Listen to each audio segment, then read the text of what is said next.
que tiene que ver, ¿no es cierto? Estábamos hablando del estado de situación presupuestaria, de la forma como determinar los déficits o superávit, ¿ya? Y ahí se complementó lo que teníamos con información respecto a que hay un oficio de la Contraloría en el cual establece la fórmula, cómo determinar los déficits, cómo determinar, ¿no es cierto?, los superávit, ¿ya? No sé si hay consulta respecto al informe presupuestario.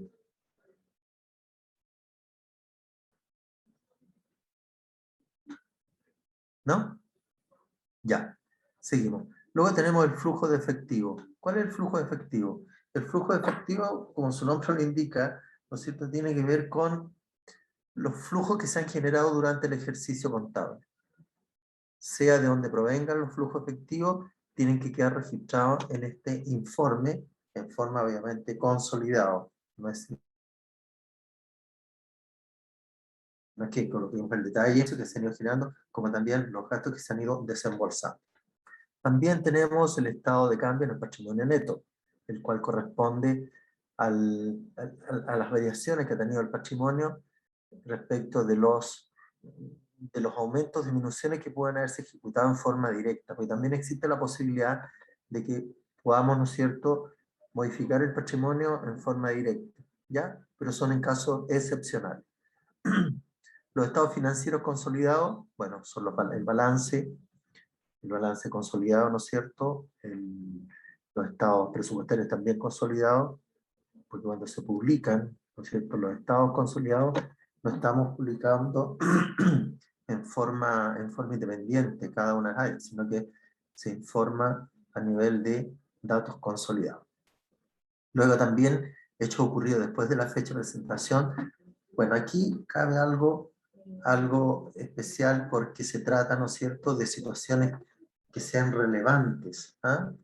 Así habla la normativa por ahí, hechos relevantes después de la fecha de presentación de los estados financieros, en la cual es conveniente dejarlo establecido en las notas explicativas. Las notas de los estados financieros, bueno, aquí está todo el detalle en forma pormenorizada respecto de la forma cómo se elaboraron los estados financieros, ¿ya? Los principios contables autorizados y aprobados, la forma cómo se registraron los bienes, cómo están registradas las deudas, las cuentas por cobrar, ¿no es cierto?, los préstamos, la deuda pública, ¿ya?, la deuda flotante, la deuda de dudosa recuperación, etcétera, etcétera. Todo el detalle, ¿no es cierto?, de fundamentación respecto de los estados financieros, ¿ya? Y luego está la información a revelar en las notas a los estados financieros, ¿ya?, que tienen que ver más bien con datos estadísticos, ¿no es cierto?, cómo se estructura la información contable, ¿ya? Luego tenemos las reglas contables de operatoria, ¿no es cierto?, cómo están concebidas las normas, los principios, y cómo logramos, ¿no es cierto?, efectuar los registros contables, ¿ya?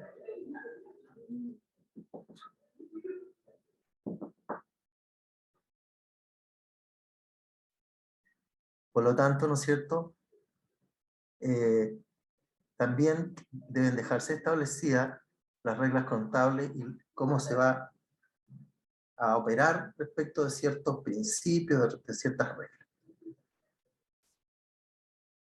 Luego pasamos a la resolución número 3 del año 2020, que tiene que ver, es muy parecida a la resolución número 16 del 2015 de la Contraloría, en la cual habla de los mismos tópicos, y esto nos afecta a nosotros como municipalidad, ¿no es cierto?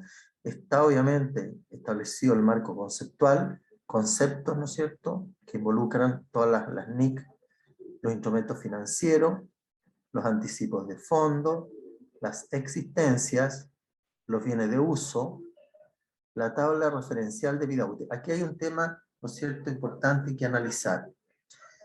Ahora, respecto de la vida útil de los bienes, ¿no es cierto?,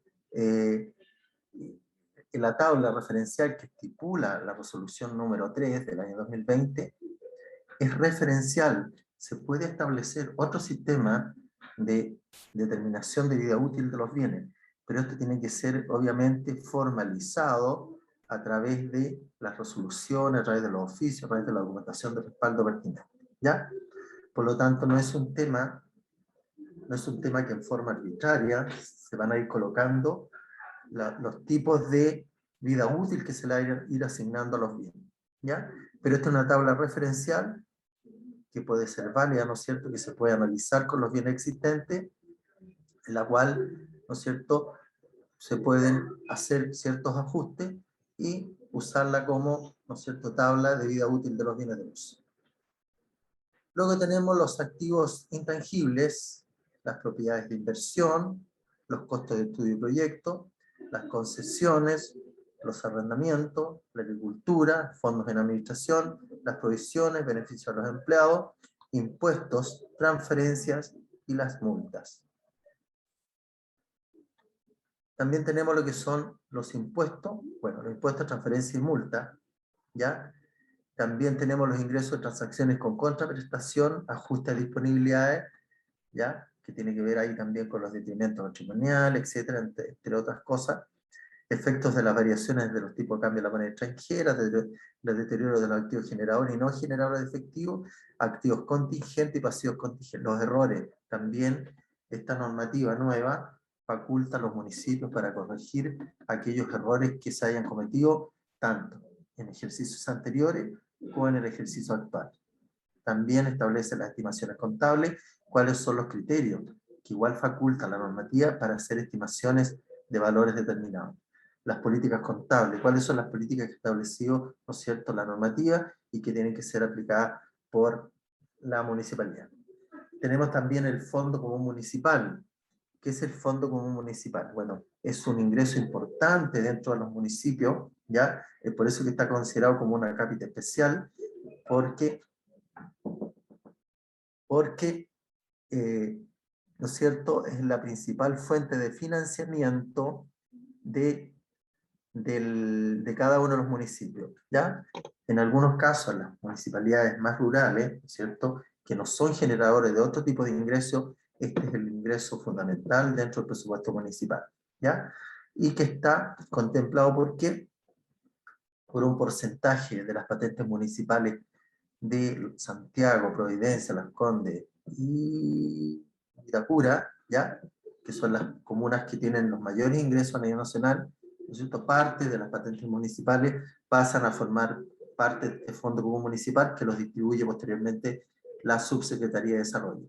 Lo mismo ocurre con los permisos de circulación, que en definitiva, ¿no es cierto?, el 62,5 solamente queda en el Fondo Común Municipal y la otra diferencia se considera como ingreso propio directo municipal.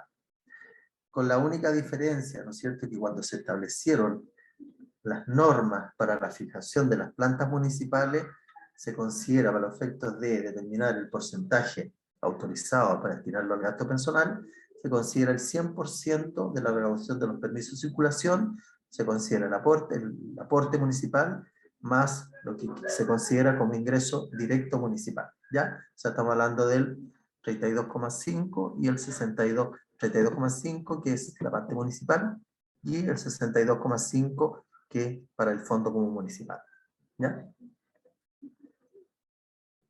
Luego tenemos las inversiones asociadas y negocios conjuntos, acuerdos conjuntos. Bueno, respecto de los informes contables, son los mismos que son obligatorios para el sector público.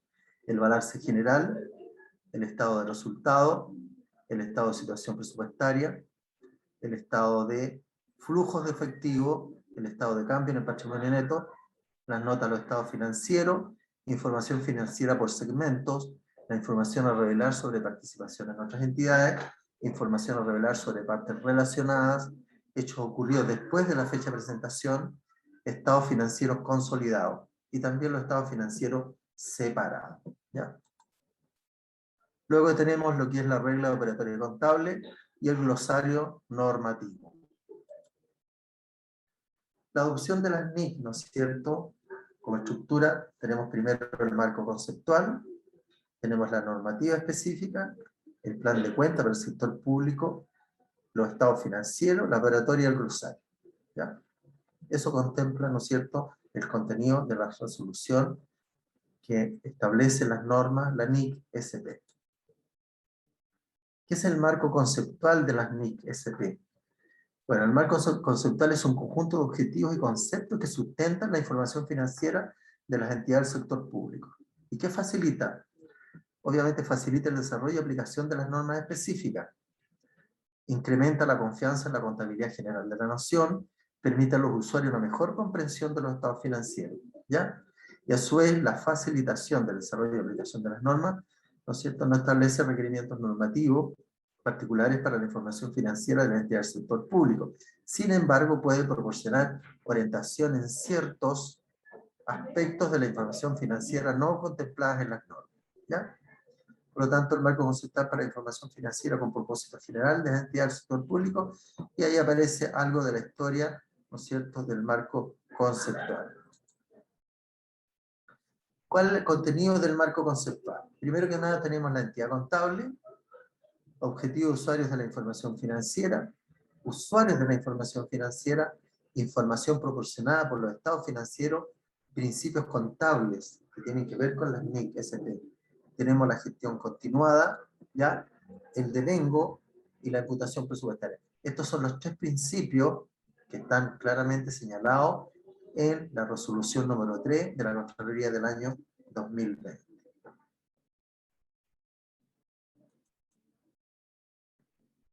Respecto a la adopción de las NIC, ¿no es cierto?, y considerando el marco conceptual, ¿qué se entiende por entidad contable? ¿Ya? Es cada servicio o organismo público que administre recursos y obligaciones del Estado. Constituye una unidad contable independiente con derechos, atribuciones y deberes propios, los que en conjunto conforman el ente contable nación. ¿Ya? Por lo tanto, la entidad contable siempre, en el caso de los municipios, está radicada en la municipalidad. El marco conceptual. Para los efectos de esta norma se entenderá por entidad contable a cada una de las entidades que se refiere al artículo 2 del Decreto Ley 1263 de 1975, Ley Orgánica de Administración Financiera del Estado, y aquellas que determine el Contralor General en el ejercicio de su atribución en materia contable. De acuerdo con el mencionado precepto, el sistema de contabilidad general de la Nación se aplica en especial a las instituciones de servicio asociados al Poder Ejecutivo, con los servicios dependientes relacionados con los ministerios, al Poder Legislativo, Poder Judicial, a la Contraloría, al Ministerio Público y a las municipalidades. ¿Ya? ¿Cuál es el objetivo de la información financiera del sector público? Primero que nada, información sobre la entidad que sea útil para los usuarios de los estados financieros a efectos de rendición de cuentas y toma de decisiones. Importantísimo, ¿cierto? La rendición de cuentas y la toma de decisiones respecto de la información que entregan los estados financieros. ¿Quiénes son los usuarios de la información financiera? Primero, las y los beneficiarios de los servicios. En el caso de los municipios, ¿a quiénes tenemos como usuarios bajo este concepto?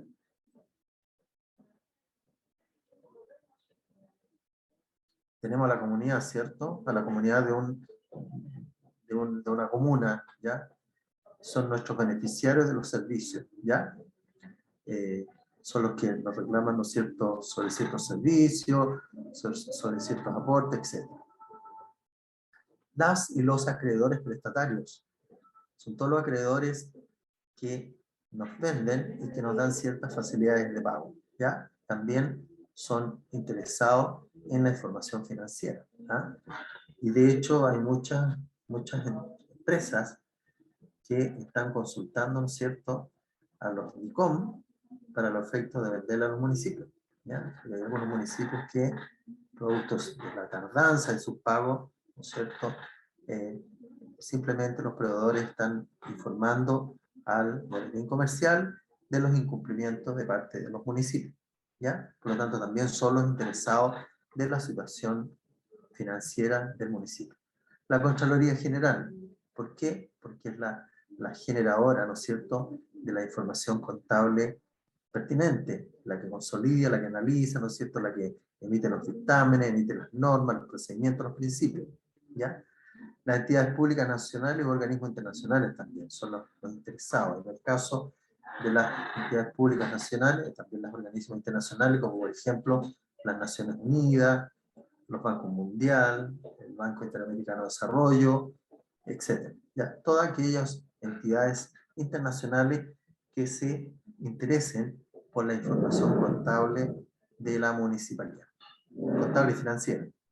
Los ciudadanos contribuyentes, votantes, ¿ya? Súper importante. Les interesa saber cuál es la situación financiera de los municipios, ¿ya? Por lo tanto, también es un elemento relevante a considerar cuando se trata de entregar información. Las y los funcionarios públicos. Acá los funcionarios de igual forma internamente son los interesados respecto a cuál es la situación financiera del municipio. El Banco Central y la Dirección de Presupuesto, ¿ya? Y en el caso también, aparte del Banco Central y Dirección de Presupuesto, en el caso de los municipios, también hay varias entidades, como por ejemplo la Subsecretaría de Desarrollo Regional y Administrativo, que por ley debe entregarse información en forma permanente sobre la situación presupuestaria y financiera del municipio, ¿ya? Y las organizaciones no gubernamentales, las famosas ONG, ¿ya? Y aquí el sistema, ¿no es cierto?, de NIC-SP goza de algunas ciertas características de la información financiera, ¿ya? Dice que las características cualitativas corresponden a la serie de atributos que hacen que la información contenida en los estados financieros sean útiles para los usuarios. Entonces hay algunas, ¿no es cierto?, características relevantes relativas a la información financiera. ¿Cuáles son esas características? Primero tiene que ser relevante, ¿ya? La información financiera, presupuestaria, tiene que ser relevante. Otro tema, tiene que ser oportuna, ¿ya? Tiene que ser comprensible, representación fiel de la información. Tiene que ser comparable y también tiene que ser verificable, ¿ya? Por lo tanto, estas tres características son fundamentales que tiene que poseerla el sistema de información financiera municipal. ¿Cuándo la información es relevante para los usuarios? La información será relevante para los usuarios, ¿no es cierto?, si estos la pueden usar como ayuda para evaluar hechos pasados, presentes o futuros, ¿eh? Para confirmar o corregir observaciones que pudieran haber sido planteadas en evaluaciones anteriores. Por ejemplo, ¿no es cierto?, la información financiera también sirve para efectos estadísticos, ¿eh? Para efectos de determinar cuál es el ingreso per cápita desde el punto de vista del municipio respecto de sus habitantes, ¿ya? Que también es un tema relevante y que tiene que ver un poco con los proyectos que se instalen en la comuna, y con un poco también para determinar la capacidad o el nivel también socioeconómico de sus habitantes, que también es un tema relevante, ¿ya? Dice para confirmar o corregir observaciones que pudieran haber sido planteadas en evaluaciones anteriores, ¿ya? Obvio, ¿sí? Confirmar o corregir observaciones que pudieran haber sido planteadas en evaluaciones anteriores. Algunos errores, algunas desviaciones, ¿no es cierto?, que también permitan corregirlo. Para que la información sea relevante, deberá además ser presentada con la debida oportunidad. Súper importante, ¿por qué? Porque si nosotros entregamos la información en forma desfasada o extemporáneamente, lo más probable es que nos pueda, ¿no es cierto?, nos pueda significar algún riesgo financiero el hecho de entregar en forma tardía la información, ¿ya? Debe existir equilibrio entre fiabilidad y relevancia. Importante, ¿no es cierto? Debe existir el equilibrio, ¿no es cierto?, ante estos dos conceptos. ¿Cuándo la información es comprensible para los usuarios? La información será comprensible cuando razonablemente se pueda esperar que los usuarios entiendan su significado, ¿ya? Ahora, claro, de repente igual, pero por lo menos en términos globales, que sea interpretado y pueda ser entendido, ¿ya? Aun cuando las personas que lo lean, que lo vean, no sean del área financiera contable, pero por lo menos poder tener acceso y poder interpretar de alguna manera esos datos, ¿ya? Dice que los usuarios deben tener un conocimiento general o cercano con la naturaleza y actividades de la entidad gestora. Obvio, tiene que haber algún tipo de afinidad, algún tipo de conocimiento. Tienen que ser cercanos al entorno en que ella opera. En el caso de los municipios, obviamente, ¿quiénes van a ser? Por un lado los contribuyentes y por otro lado también pueden ser los habitantes de la comuna. Y por último, ¿no es cierto?, para el usuario la contabilidad, los estados financieros, o sea, cómo se presentan, que sean comprensibles, que los puedan entender. ¿Ya? También la información proporcionada debería permitirle formarse una impresión a lo menos moderada en relación con los datos y notas que se presenten. ¿Ya?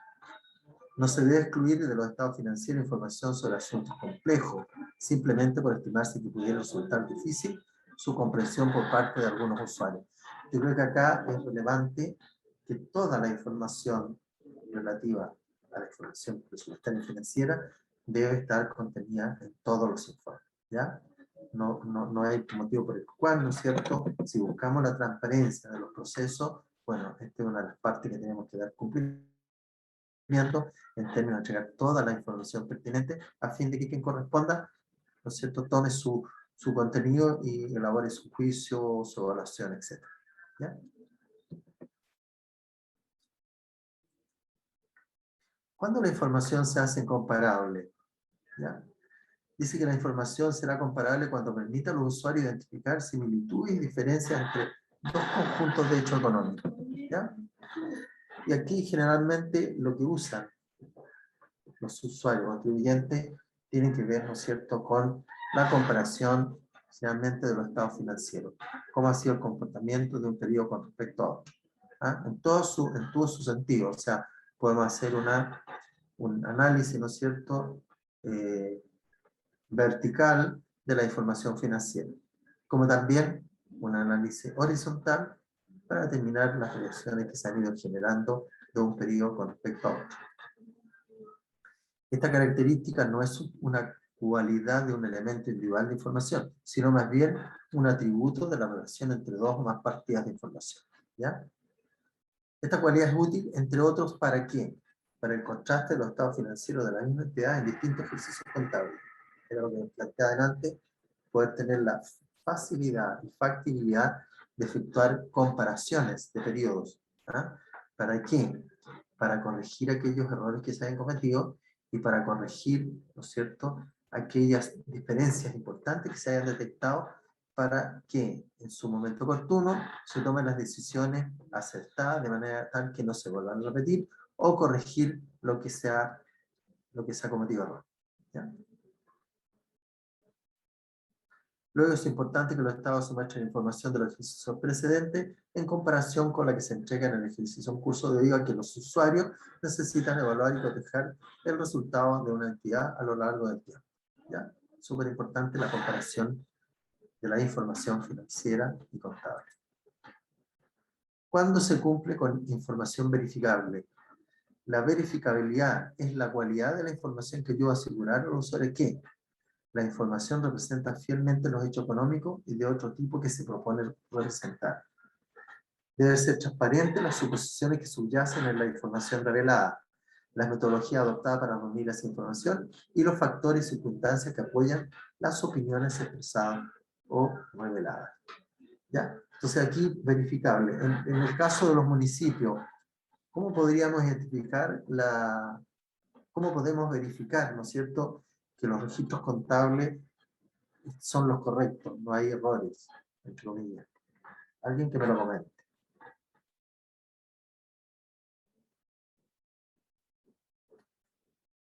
¿De qué manera podemos verificar fehacientemente que los informes contables están basados en registros fidedignos? Que yo los pueda verificar. ¿Cómo yo puedo verificar un ingreso?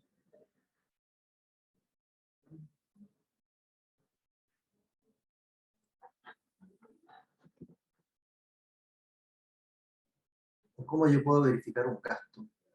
Un ingreso, por ejemplo, de un proyecto. ¿Cómo lo puedo verificar? Hay alguien que me conteste. Los ingresos con la cartola, con el movimiento. ¿Ya? ¿No? Hay, por ejemplo, situémonos en un proyecto de inversión. ¿Cómo yo puedo verificar que los registros contables relativos a ese proyecto son los fidedignos?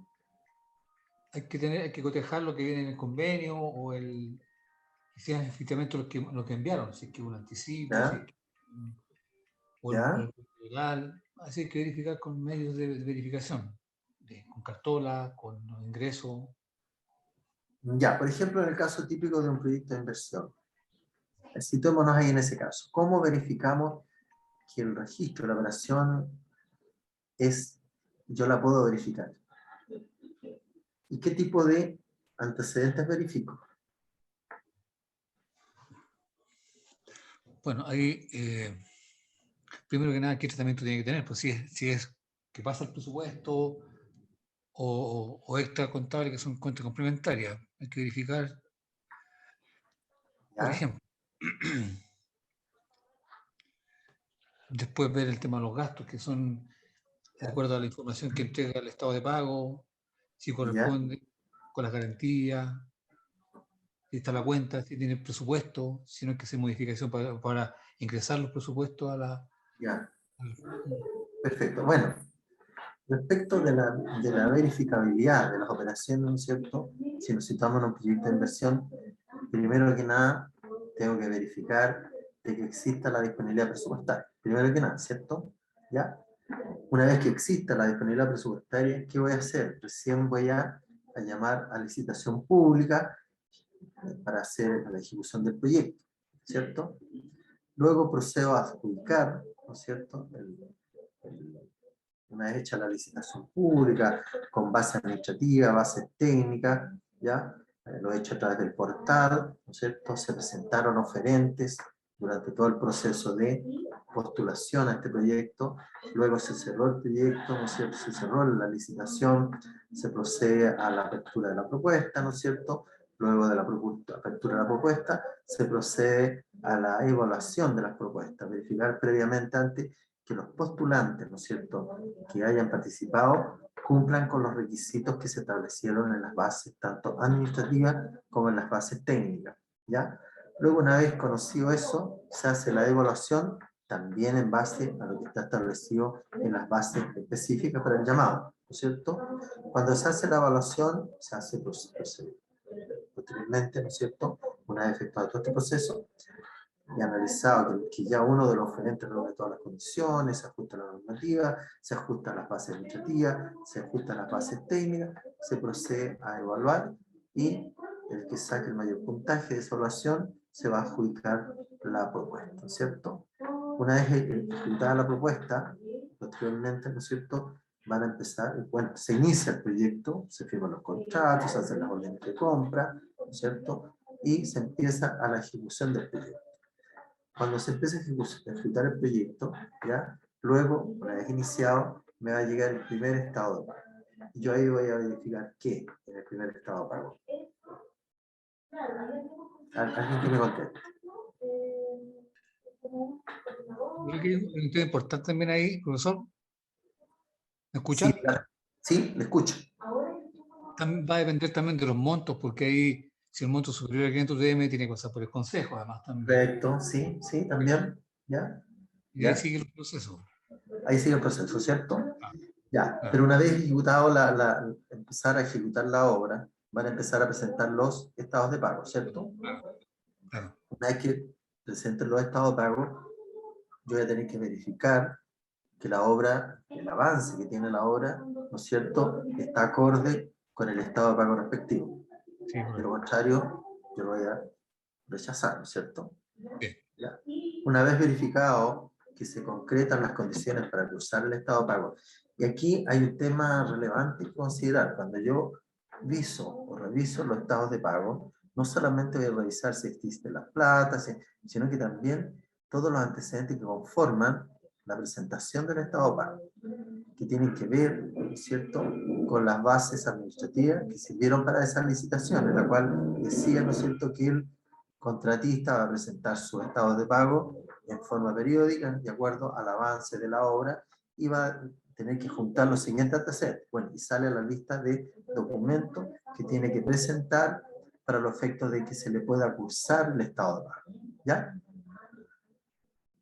Por lo tanto, aparte de esa revisión, también hay que revisar los aspectos administrativos del estado de pago, que no existan deudas pendientes con los trabajadores, ¿no es cierto? Que no existan deudas pendientes de tipo laboral, etcétera, etcétera. Bueno, esa es una forma de verificar el cumplimiento de ciertas condiciones para el desarrollo de estos proyectos, ¿ya? No sé si hay duda. La boleta de garantía también es importante. Bueno, las boletas de garantía también, ¿no es cierto? Que sean las correctas, ya, que estén ahí, que estén disponibles a la hora de que hagan la auditoría, están ahí presentes, están vigentes también, porque no se trata tampoco de tener la boleta de garantía y si no están vigentes, tienen que estar vigentes mientras se ejecute el proyecto de inversión, ¿ya? ¿Cuáles son los criterios adicionales a la información financiera? Dice, sin perjuicio de las características cualitativas indicadas precedentemente, para determinar qué información se presenta y cómo se presenta, se debe considerar lo siguiente. Primero, la materialidad e importancia relativa, el equilibrio entre beneficio y costo, y el equilibrio entre las características cualitativas, ¿cierto? Por aquí es súper importante la materialidad de la importancia relativa. Evaluar si su omisión o tergiversación puede influir en las decisiones o evaluaciones que adopten los usuarios, ¿ya? El equilibrio entre beneficio y costo. Los beneficios de la información financiera deberían justificar esos costos, obvio, ¿no es cierto? Hay que ser lo más equilibrado en este sentido, que el costo, ¿no es cierto?, está acorde con el beneficio. Existe una relación costo-beneficio. El equilibrio entre las características cualitativas es necesario con el fin de que se alcancen los objetivos de la información contenida en los estados financieros, ¿cierto? ¿Ya? Por lo tanto, estos son criterios adicionales a la información financiera, que son relevantes, ¿ya? Que tienen que ver con costo.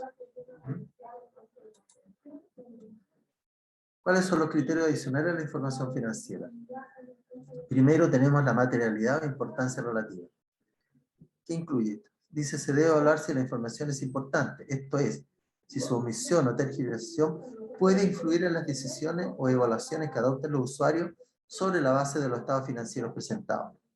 La materialidad depende de la naturaleza o magnitud de la partida o el alcance del error, ¿cierto? Considerando las particulares circunstancias de su omisión o tergiversación. Por ello, tal condición es un umbral o límite en lugar de una característica cualitativa básica que la información debe poseer para ser útil, ¿ya?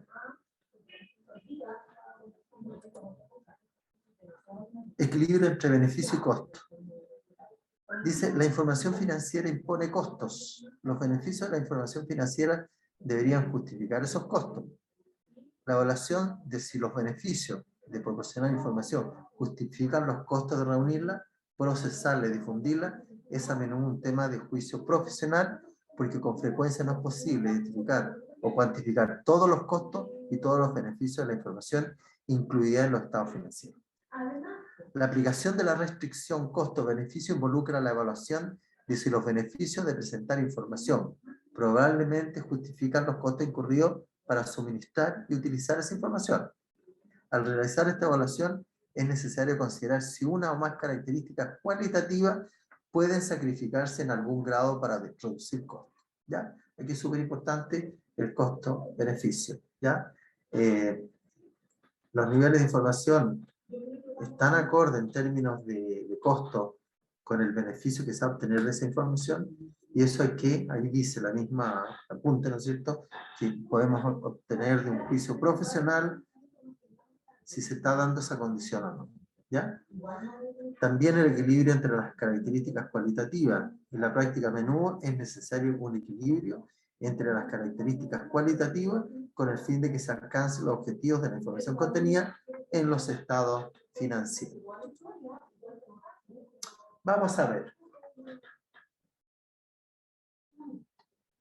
Vamos a ver si han entendido algo de lo que yo he explicado. Apliquemos los criterios. Dice, controlar contablemente los bienes de consumo o solo físicamente. Discutir sobre la periodicidad de adquisiciones, montos, periodicidad del consumo. ¿Ya? ¿Qué tipo de criterios se aplica en estos casos? ¿Y por qué?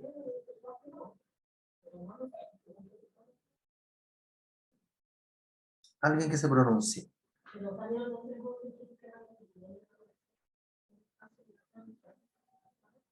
Ujú.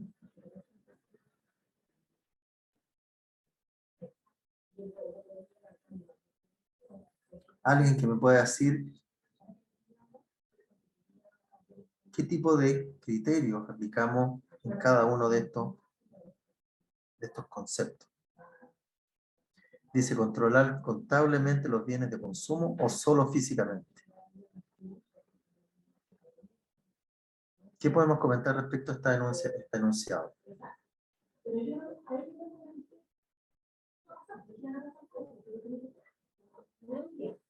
¿Ya? ¿Nadie opina?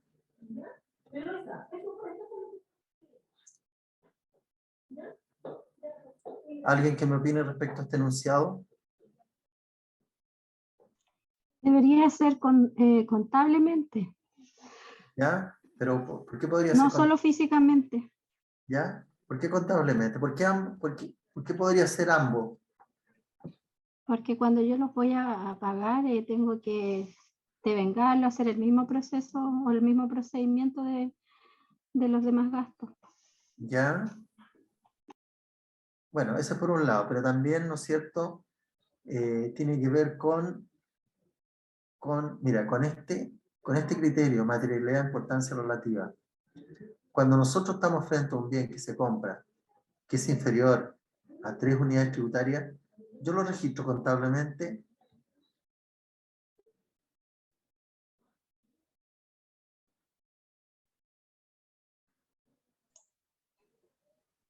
¿Alguien que me pueda contestar?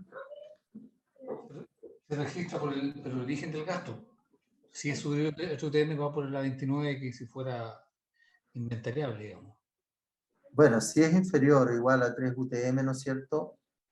Yo no lo voy a contabilizar. ¿Por qué? Porque primero que nada, ¿no es cierto? La normativa dice que yo tengo que activar y hacer todo un proceso de incorporación en el inventario contable todos aquellos bienes que sean superiores a 3 unidades tributarias mensuales, ¿cierto? Eso estamos claros. Y eso se supone que en algún momento se determinó porque tiene que ver también con costo-beneficio. O sea, yo no justifico el llevar un control exhaustivo, ¿no es cierto? Eso no significa que llevar control, pero más contable, ¿no es cierto? Que se implique en mayor costo el control de los lápices BIC, por ejemplo, ¿no es cierto? Considerando que un lápiz BIC, ¿cuánto vale hoy en día? Como 200 pesos, 300 pesos más o menos, ¿ya?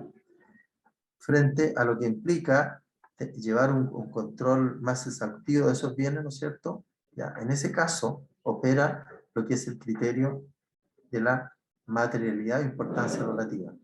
Y también tiene que ver entre el equilibrio entre beneficio y costo, ¿ya? A pesar de que igual los lápices son muy útiles, pero también si lo miramos desde el punto de vista, también tengo alternativas. Por lo tanto, también tiene que ver con un tema de el criterio de beneficio versus costo, ¿ya? A ver, vamos con la otra pregunta. Frecuencia de archivo a los fondos internos a rendir. ¿Qué podemos? Analícenme eso. Alguien que me opine y diga qué criterios se pueden aplicar acá.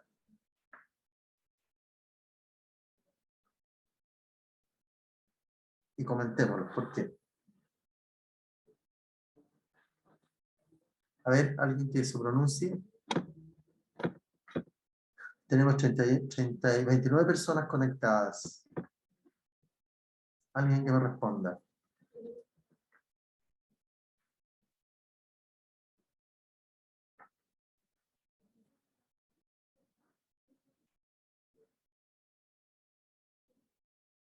Bueno, esto implica que en forma periódica hay que efectuar la reposición de los fondos, ¿cierto? Son fondos rendidos. Otro tema importante a discutir sobre el número de fondos y periodicidad del consumo, ¿ya? ¿En qué manera, en qué periodo cada cierto tiempo, ¿no es cierto?, tenemos que estar rindiendo cuentas, ¿no es cierto?, y reponiendo los fondos, ¿ya? Luego, obviamente, que voy a utilizar acá un criterio que se llama equilibrio entre beneficio y costo y también materialidad e importancia relativa, ¿ya? Igual, ¿no es cierto?, voy a tener en consideración esos dos criterios a la hora de, ¿no es cierto?, evaluar o a la hora de definir este proceso, ¿ya? Ya, ahí apliquemos los criterios. Situación a decidir. Se detecta una duplicidad en el pago de honorarios del año anterior. Discutir sobre el tema.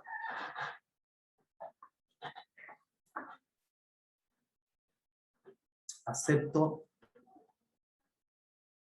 participación de los alumnos que están conectados.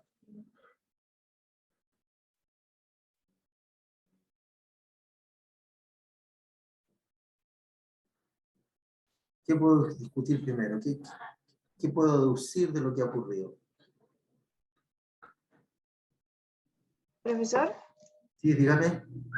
ahí primero, o sea, es que para el caso de nosotros tenemos dos tipos, digamos, de honorarios, los que se pagan por cuentas presupuestarias y los que ¿Ya? se pagan por aplicación de fondos. ¿Ya? Entonces, primero tendríamos que ver qué tipo de honorario es el que se pagó y si es presupuestario, hacer una gestión para que el honorario devuelva los fondos en caso de que haya sido un pago concreto. Y si es solamente contable, ahí ya tengo duda de cómo tratar las cuentas, porque sería de año anterior. Correcto. Entonces, sí. ¿Cierto? Si consideramos este ejercicio, este planteamiento, tiene varios componentes. Primero que nada, no corresponde al ejercicio presente, por tanto, va a ser un poco más complicado hacer el ajuste, porque mientras cuando estamos hablando del ejercicio presente, ¿no es cierto?, tenemos posibilidades de resarcir el daño o la inconsistencia en el mismo ejercicio, que no va, digamos, si es cuenta presupuestaria, ¿no es cierto?, vamos a tener que rebajarla de la cuenta presupuestaria respectiva y contra, ¿no es cierto?, el reembolso que debe hacer aquella persona que recibe en forma duplicada el pago de honorarios del año anterior, ¿ya? Ahora también aquí hay un tema, yo igual como funcionario o como persona, de igual forma, yo sé lo que me pagan y lo que me pagan, pero aquí tiene que ver ya con un tema conductual de persona, ¿cierto? Y si yo verifico que me han pagado 2 veces mi honorario, obviamente que hago la representación respectiva, señalando que ya mi honorario está pagado, ¿ya? Por lo tanto, no corresponde que se haga una nueva mediación y me paguen el mismo valor, ¿no es cierto?, por la misma factura y por los mismos servicios, ¿ya? Eso tiene que ver también con la probidad y la conducta funcionaria, ¿ya? Porque igual se pueden producir situaciones de duplicidad porque de repente se maneja mucha información, ¿ya? Y puede ocurrir, ¿no es cierto?, que se produzca este tipo de eventos, ¿ah? Ahora, de igual forma, por el otro lado, también se producen duplicidades de ingreso. Y respecto a qué estamos viendo, por ejemplo, la duplicidad de pago de ingresos por derecho de aseo, ¿ya? Puede ser que lo paguen directamente en el municipio, que el municipio está habilitado para recaudar, pero también que lo paguen conjuntamente con las contribuciones bienes raíces, ¿cierto? Que también es un tema que ocurre mucho en los municipios, en la cual se produce la duplicidad de pago, por ejemplo, en el concepto del derecho a aseo. Bueno, en ese caso, ¿no es cierto?, el municipio tiene, siempre y cuando no esté prescrito, acuérdense ustedes que para todos estos efectos corre lo que es la prescripción. Y respecto de los impuestos, ¿no es cierto?, tenemos que la prescripción tiene una vigencia de 5 años, de acuerdo al Código Civil. Entonces hay que tener presente todos esos procesos antes de tomar la decisión definitiva de devolver o no devolver lo que se ha percibido en forma errónea o en forma excesiva, ¿no? Porque esto sería un exceso de ingreso que está fuera, ¿no es cierto?, que no debe haber ocurrido en realidad, ¿ya? Por lo tanto, ¿qué criterio debe utilizar? Bueno, el criterio, obviamente, el de materialidad, porque tiene que ver con ingresos municipales, ¿ya? Y también podemos señalar, también podemos aplicar ahí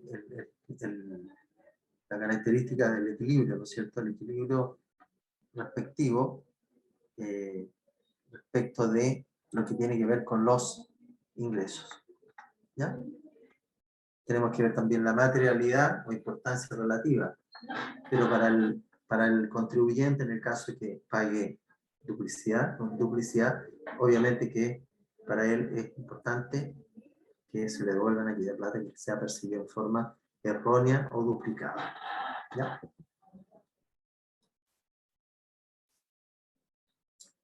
¿Qué estado financiero exigido por las NIC? Ya lo habíamos visto, ¿no es cierto? Tenemos el balance general, los estados de resultados, que tiene que ver con los ingresos patrimoniales, los gastos patrimoniales. El estado de flujo efectivo, que tiene que ver con el movimiento de caja, fondo, ¿no es cierto?, efectivo que se ha ocurrido entre el 1 de enero del año respectivo y el 31 de diciembre de igual año. El estado de situación presupuestaria, que está radicado en el balance de ejecución presupuestaria, en el cual constan los subtítulos, los ítems, las asignaciones, las subasignaciones y la denominación de cada cuenta, en la cual también se establece, ¿no es cierto?, el presupuesto inicial, el presupuesto vigente, en el caso de los ingresos, el ingreso percibido, ¿no es cierto?, luego una columna de ingreso por percibido, ¿ya? El saldo presupuestario y el ingreso por percibido, ¿ya? Elemento que sirve para ver y para analizar cuál es el avance presupuestario, tanto en el presupuesto de ingresos como en el presupuesto de gastos. Y luego tenemos el estado de cambio en el patrimonio, que son las variaciones patrimoniales que se pudiesen haber generado durante el ejercicio contable.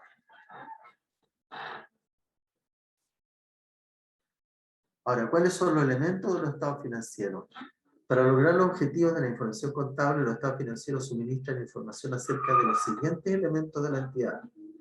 ¿Qué información entrega? Sobre los activos, sobre los pasivos, sobre el patrimonio, sobre los ingresos patrimoniales, gastos patrimoniales, ingresos presupuestarios y gastos presupuestarios.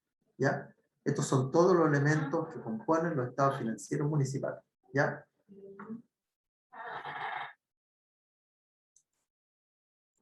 Ahora, los activos obviamente constituyen los recursos en bienes y derechos controlados por la entidad como resultado de eventos pasados, de los cuales se esperan que fluyan beneficio económico o un potencial de servicio futuro.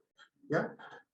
Ahí estamos claritos. Luego los pasivos constituyen las obligaciones actuales de la entidad que surgen de eventos pasados, ¿ya? Cuyo pago se espera que represente un flujo de salida de recursos que incorpore el beneficio económico o un potencial de servicio. ¿Ya? Luego tenemos el patrimonio, que refleja la diferencia entre los activos y pasivos que representan los derechos del Estado. En el caso de los municipios es el derecho de las municipalidades, o de un segmento de este sobre los recursos públicos. ¿Ya? Luego tenemos los ingresos patrimoniales, corresponden a flujos que producen aumentos indirectos en el patrimonio, como beneficios económicos, mejoramiento de activos o disminuciones de pasivos. ¿Ya? Claro, porque dice ingresos patrimoniales, que es mejoramiento de activos o disminuciones de pasivos. ¿Ah? Por lo tanto, de esa forma está conceptualizado lo que son los ingresos patrimoniales. Los gastos patrimoniales corresponden a flujos que producen disminuciones indirectas en el patrimonio, como beneficios económicos, agotamiento de activos o aumentos de pasivos. ¿Ya? Por lo tanto, ¿no es cierto?, tiene que ver con esas dos cuentas. Los ingresos patrimoniales y los gastos patrimoniales corresponden, en jerga financiera, correspondería al estado de resultado municipal, ¿no es cierto?, en el cual se contempla los ingresos presupuestarios, los ingresos patrimoniales, menos los gastos patrimoniales. ¿Ya? Luego tenemos los ingresos presupuestarios, que corresponden a los flujos de recursos financieros destinados a financiar los gastos presupuestarios del ejercicio. Se pueden originar, entre otros, en ingresos por impuestos y otros tributos, imposiciones previsionales, aporte fiscal, otras transferencias, ingresos financieros, reembolso de préstamos, enajenación de activos, endeudamiento y otros ingresos patrimoniales. En el sector público, una gama más amplia de ingresos patrimoniales, no así en el caso de los municipios, que está circunscrito aparte del plan de cuentas que establece el sector público. Luego tenemos los gastos presupuestarios, que representan los flujos financieros correspondientes a la aplicación de los recursos de la entidad que han sido autorizados como gastos en el presupuesto. Tienen su origen en desembolso para el funcionamiento de la entidad, adquisición de activos financieros y no financieros, otras inversiones de capital, otorgamiento de préstamos, transferencias y la disminución de pasivos financieros. ¿Ya? Claro, porque hay un gasto presupuestario, es porque yo estoy disminuyendo, ¿no es cierto?, un pasivo financiero.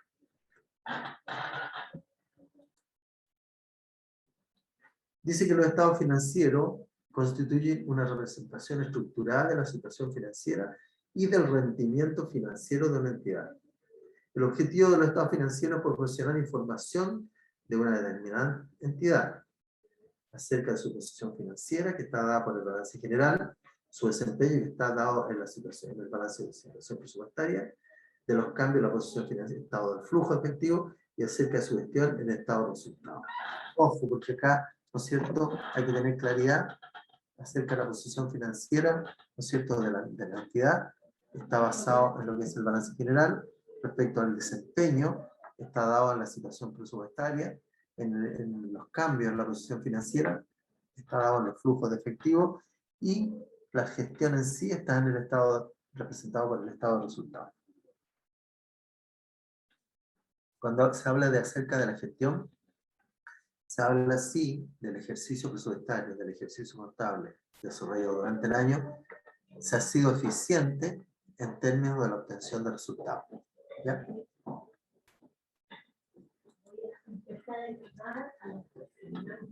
El propósito de los estados financieros es generar información útil para la toma de decisiones y constituir un medio para la rendición de cuentas de la entidad por los recursos que le han sido confiados.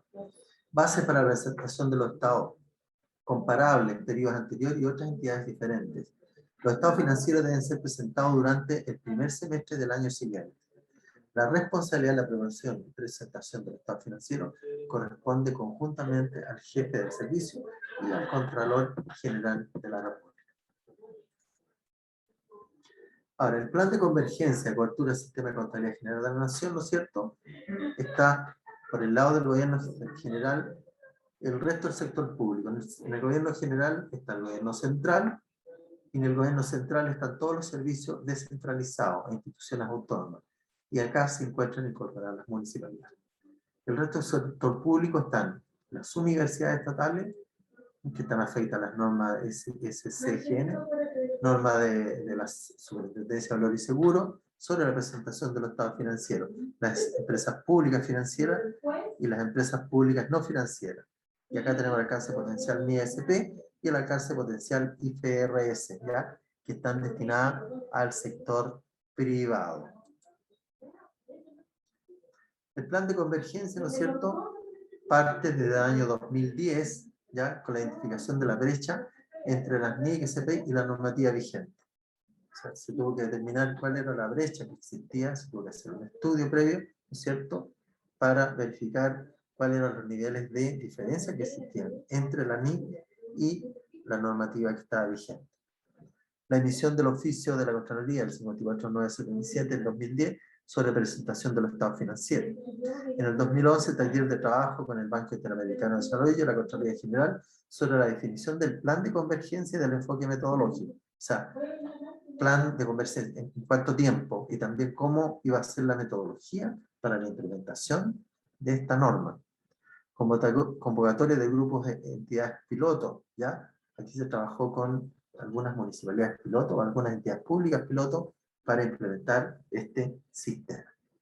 Formación de comité informático y de comité normativo con la dirección de presupuesto. Porque aquí tuvo mucho que ver respecto de los sistemas computacionales que mantienen los municipios, porque de igual forma, al incorporar esta normativa, obviamente que hubo que mejorar, hubo que rectificar, hubo que modificar los sistemas contables municipales de algunos municipios, ¿ya? Porque cambió radicalmente el concepto de cómo debía llevarse la contabilidad de la municipalidad. Recepción de los primeros estados financieros según la normativa actual, oficio de la Contraloría General 6820 del año 2006, proyecto de normas para el grupo de normas de mayor prioridad, bienes de uso, instrumentos financieros e impuestos. Eso ocurre en el año 2012. En el año 2013, la normativa definitiva para normas de mayor prioridad y el inicio de capacitación de la Contraloría General en la normativa definitiva, proyecto de normas para normas de prioridad media y baja. Y en el año 2014, normativa definitiva para las normas de complejidad media y baja. Finalización del manual de procedimiento y del plan de cuentas. La Contraloría General emite resolución con normativa del Sistema de Contabilidad General de la Nación, convergida, ¿no es cierto?, a las NIC SP, ¿ya? Ya ahí en el año 2014 establece la resolución, ¿no es cierto?, asociando la normativa contable interna, país, respecto de las normas internacionales de contabilidad.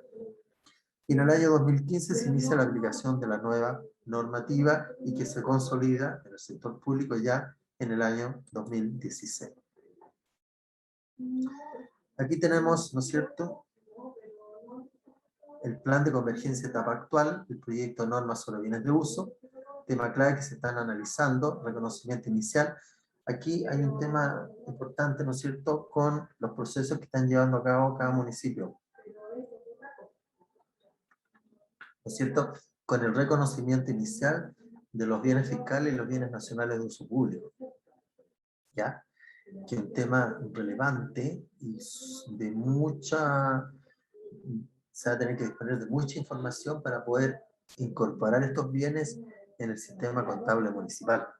¿Ya? Un tema relevante.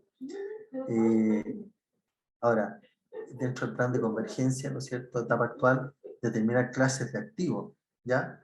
¿Qué activos se van a incorporar en el sistema contable? También determinar los criterios de reconocimiento por clase de activo. Aquí la misma norma establece ciertos criterios y ciertos procedimientos que en definitiva quieran al arbitrio del servicio público, pero con la diferencia, ¿no es cierto?, que esa aplicación de criterios deben ser uniformes en el tiempo y respecto de ciertos bienes, ¿no es cierto? No podemos establecer diferenciación respecto de un mismo bien, criterios diferentes. Determinar los componentes de activo e información para reconocimiento, ¿ya? ¿Cuáles son los componentes de activos? Los bienes de activos físicos, los inmuebles, los muebles, ¿no es cierto?, los de uso, etcétera, ¿ya? ¿Y qué información se va a disponer para el reconocimiento?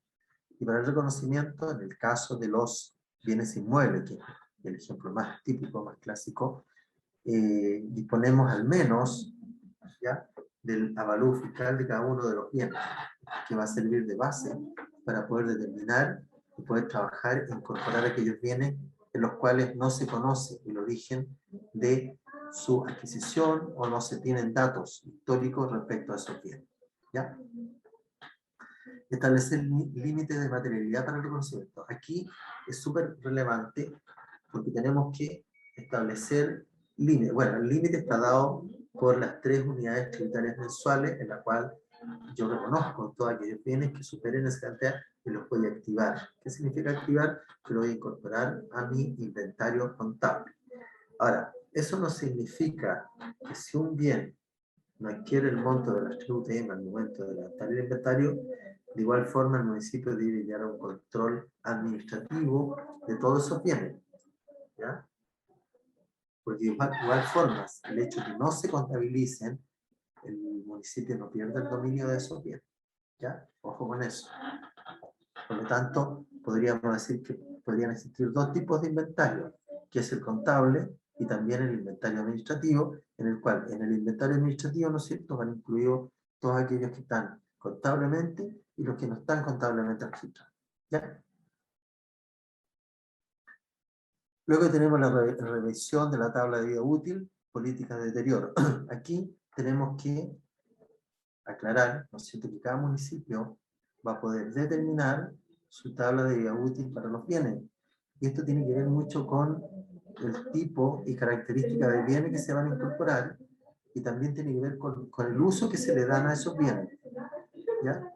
Por lo tanto, ¿no es cierto?, vamos a tener que hacer un análisis mayor respecto de aquella tabla que proporcionó la Contraloría y que también sirve de referente para el efecto de poder establecer una tabla propia de vida útil de los bienes.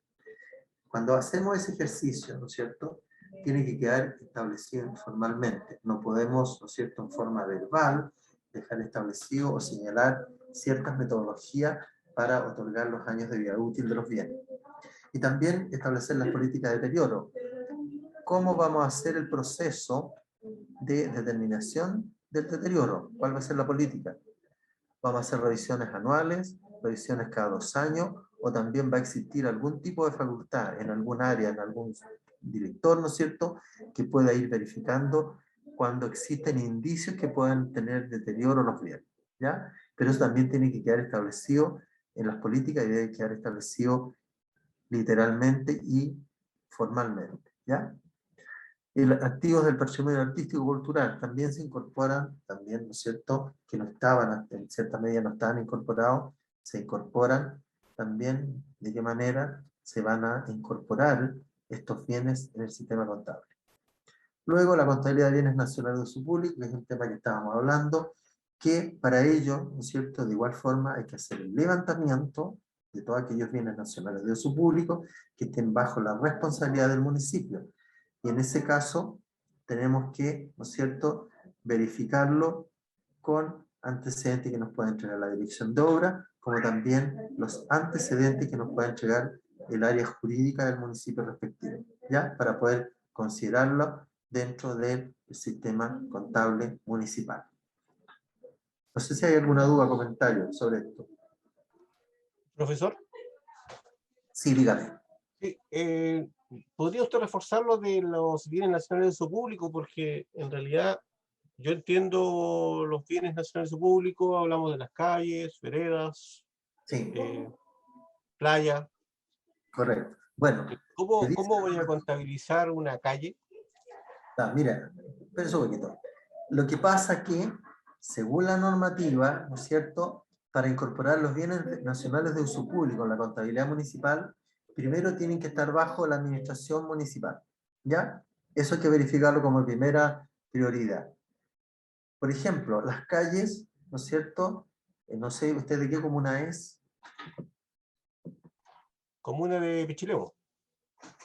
Ustedes tienen sector urbano y sector rural, ¿cierto? Así es. Ya. Bueno, respecto del sector urbano, ¿no es cierto? Las calles, ¿quién las administra? La administra el municipio, como todo bien nacional de uso público, administrado por el municipio, pero tiene competencia el servio.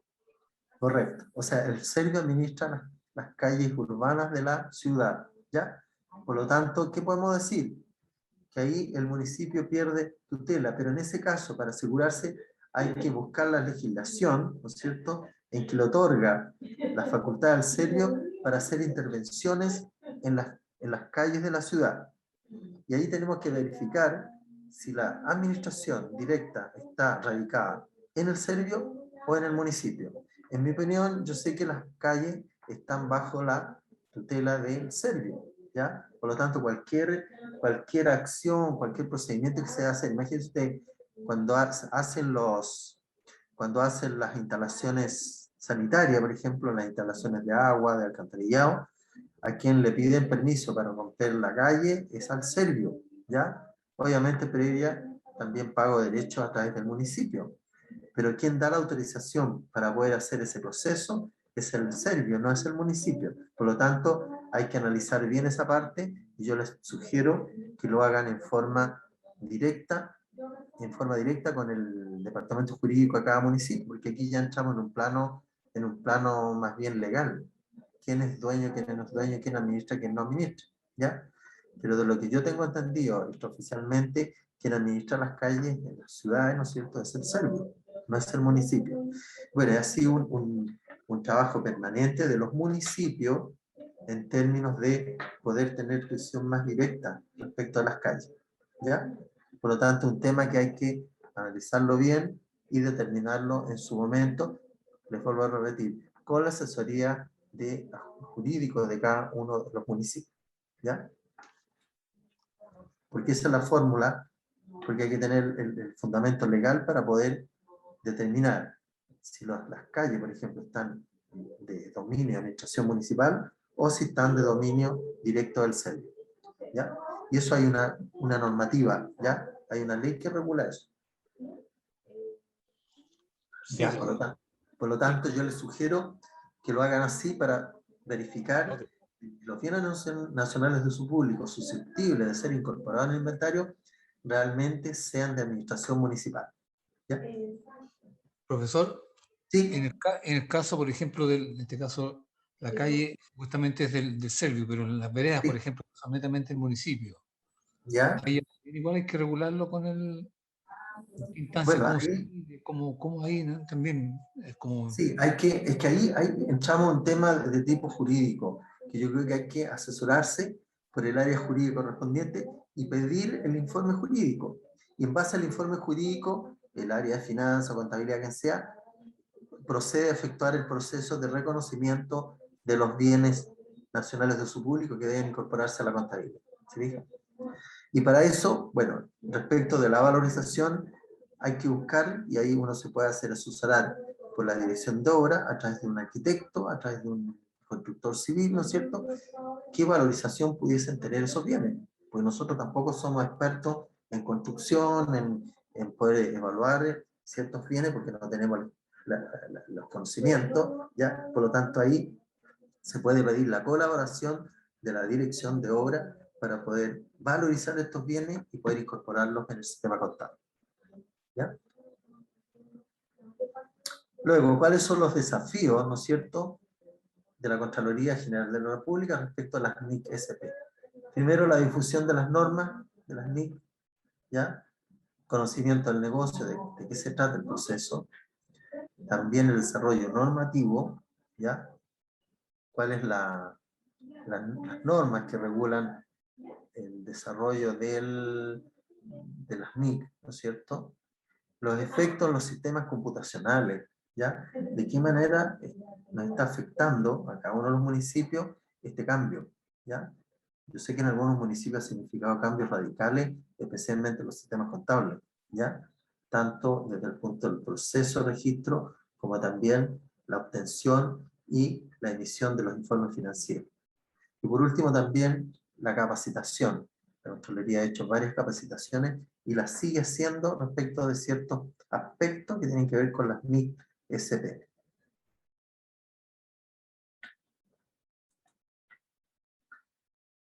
Luego, ¿no es cierto? Igual, dentro del proceso de adopción de las NIC-SP, bueno, tenemos profesionales calificados para ese proceso, tenemos las revelaciones que deben quedar claramente establecidas, cómo se van a informar, ¿no es cierto?, toda esta adopción, ¿ya?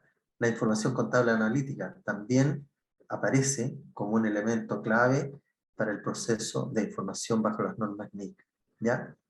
También los manuales de política y procedimiento, y de hecho la Contraloría ha sido súper cuidadoso y ha emitido no dictámenes, sino que procedimientos manuales bastante didácticos, ¿ya? Para poder proceder a efectuar todo este proceso nuevo que enfrentan los municipios, ¿ya? También tenemos los sistemas informáticos que deben ser flexibles para poder introducirle, ¿no es cierto?, todas estas modificaciones que se han ido apareciendo durante el tiempo, producto de este nuevo sistema de información. Luego tenemos, ¿no es cierto?, la convergencia en las normas de información contable para el sector público que fueron difundidas a través de ciertos boletines, ¿no es cierto? La Contraloría ha hecho un trabajo bastante positivo y bastante de expansión publicitaria respecto a las normas internacionales de contabilidad para el sector público, pero también ha dado mucha énfasis también a lo que es el sector municipal, ¿ya? A pesar de que son normas idénticas, lo que pasa es que tenemos diferentes sistemas de administración, pero lo que pasa es que en definitiva se utilizan los mismos principios, ¿no es cierto?, las mismas formas de registro, el mismo plan de cuentas, salvo, ¿no es cierto?, con las diferencias obvias que corresponde a cada uno de los municipios en términos de conceptos de ingreso y conceptos de gastos. Bueno, aquí dice que señala que son las NICPO, ¿ah? Y ahí habla que son un conjunto de normas tanto para el registro de hechos económicos, para la presentación de los estados financieros emitidas por el International Public Sector Accounting, ¿no es cierto?, la cual forma parte de la Federación Internacional de Contadores, ¿ya? Que lo habíamos visto anteriormente. Dice, el objetivo principal de las NIC es suministrar en las entidades del sector público información útiles para la toma de decisiones y contribuir a la transparencia y la rendición de cuentas de los recursos que han sido asignados. En la actualidad existen más de 30 países adoptando las normas, por lo que era un paso necesario en la globalización. O sea, ¿qué quiere decir, no es cierto? Que Chile no podía quedarse atrás, porque la verdad que ya la mayoría de los países están en esta etapa. ¿Qué relación existe entre las NIC con las IFRS? Las NIC son las normas internacionales del sector público, pero las IFRS son las normas internacionales del sector privado. Dice, aquí está la Organización Internacional, dice, desarrolla la NIC del sector público con base contable de acumulación o de vengado. ¿Qué significa esto? Convergen con las normas internacionales de información financiera, NIC, emitidas por el Consejo de Normativas Internacionales de Contabilidad, por adaptación de las mismas al contexto del sector público cuando resulta apropiado. Entonces, por eso, ¿qué pasó acá? Lo que pasa es que se establecieron las normas internacionales de contabilidad, pero se tomaron de esas normas, ¿no es cierto?, para elaborar las normas internacionales del sector público, ¿ya?, que tienen algún sentido, algunas diferencias, pero son menores. Dice, en este proceso, la Organización Internacional intenta siempre que sea posible mantener el tratamiento contable y texto original de las normas internacionales, ¿no es cierto?, de información financiera, la NIF, a no ser que haya una circunstancia significativa en el sector público que justifique una desviación, y abordan aspectos de información financiera del sector público que no están exhaustivamente tratados en las NIF, ¿ya?, existente, o para los que la organización, ¿no es cierto?, de contadores no ha desarrollado una NIF, ¿ya? Entonces tenemos que las NIC SP por el sector público y las IFRS es por el sector privado. Y aquí dice, ¿no es cierto?, que la Contraloría General de la República le da bienvenida a este portal, crea un portal cuyo objetivo es informar a la ciudadanía acerca del proceso de convergencia del Sistema de Contabilidad General de la Nación hacia las normas internacionales de contabilidad para el sector público, cuya sigla es NIC-SP. Las NIC-SP son un conjunto de normas, tanto para el registro de hechos económicos, para la presentación de los estados financieros, emitidas por el International Public Sector Accounting Standard Board, el cual forma parte de la Federación Internacional de Contables. El objetivo principal de las NIC-SP es suministrar a las entidades del sector público información útil para la toma de decisiones y contribuir a la transparencia y rendición de cuentas de los recursos asignados, incrementando tanto la calidad como el detalle de la información financiera presentada por las entidades del sector público de los distintos países. Es por esto que la Contraloría General de la República se encuentra desarrollando un proceso de convergencia de la contabilidad pública definida en el Sistema de Contabilidad General de la Nación hacia las NIC-SP en el marco de su rol de organismo responsable de impartir las normas y definir los procedimientos contables básicos para el registro de las transacciones por parte de los servicios o instituciones que integran la administración del Estado en Chile, ¿ya? Por lo tanto, ¿no es cierto?, acá aparece ya, de hecho, un portal en la cual aparecen las normas internacionales de contabilidad para el sector público, que de igual forma se pueden, ¿no es cierto?, los municipios incorporar y ir sacando información respecto de esta página. ¿Cuál es la experiencia chilena en la convergencia de las NIC-SP? Principales impactos en Chile. ¿Cuál ha sido el requerimiento? Y también cuál ha sido el resultado esperado. Dice, el requerimiento se deben conocer todos los activos controlados por el Estado. ¿Cuál es el resultado esperado? Se contará con información contable que hoy no existe en infraestructura pública, ¿cierto? Los bienes nacionales de su público hoy día no existen como registro contable y como bienes propios del Estado, ¿ya? Por lo tanto, ¿no es cierto?, también es un tema importante poder incorporar todos aquellos activos que puedan pertenecer al municipio y que debieran estar integrados en el sistema contable. Luego se deben utilizar métodos de valorización más precisos. ¿Cuál es el requerimiento, cierto? ¿Y hacia qué apunta? Dice. ¿Cuál es el resultado esperado? Se aumentará la exactitud de la información, valor libro de activos fijos y de instrumentos financieros, ¿ya? Cuando hablamos de métodos de valorización más precisos, ahí hablamos, por ejemplo, del valor razonable, ¿cierto? Que habla que el valor razonable está relacionado con el valor de mercado de los bienes. Por lo tanto, ¿hacia dónde apunta esto? Hacia la obtención de una información más fidedigna del estado financiero de los municipios en este caso. Luego tenemos cuál es el requerimiento, otro requerimiento, ¿no es cierto? Se tendrá que aplicar el principio del devengado de manera estricta. O sea, ya no hay forma de que no se acepte el devengado. Por ejemplo, en algunos municipios o en algunos servicios públicos trabajaban con el efectivo. ¿Qué significa eso? Que devengaban en forma simultánea y cursaban el efectivo en forma simultánea. Por lo tanto, ¿no es cierto?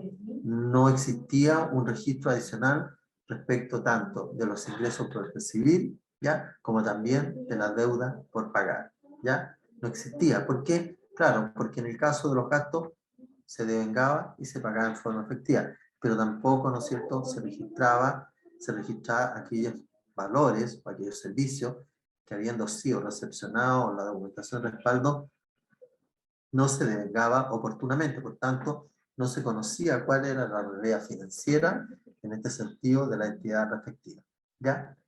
Por lo tanto, hoy en día es obligatorio la aplicación del principio del devengado, a pesar de que desde muchos años este principio ha sido el principio rector de los registros contables, ¿ya? Es súper fundamental e importante, ¿ya? Dice, se tendrá que aplicar el principio del devengado de manera estricta. Se deberá adelantar el reconocimiento de los ingresos provenientes del impuesto a la renta. Por ejemplo, en el caso del impuesto a la renta, aquí estamos hablando a nivel de servicio público, ¿cierto? Lo más probable es que el sector público no estaba registrando el devengamiento de esos derechos, ¿ya?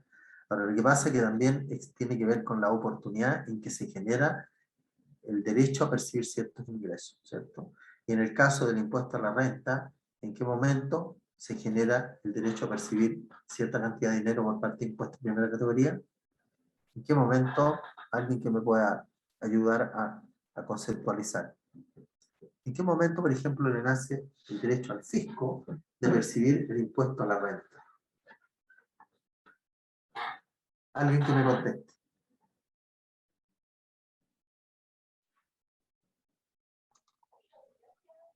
Cuando se efectúa la declaración.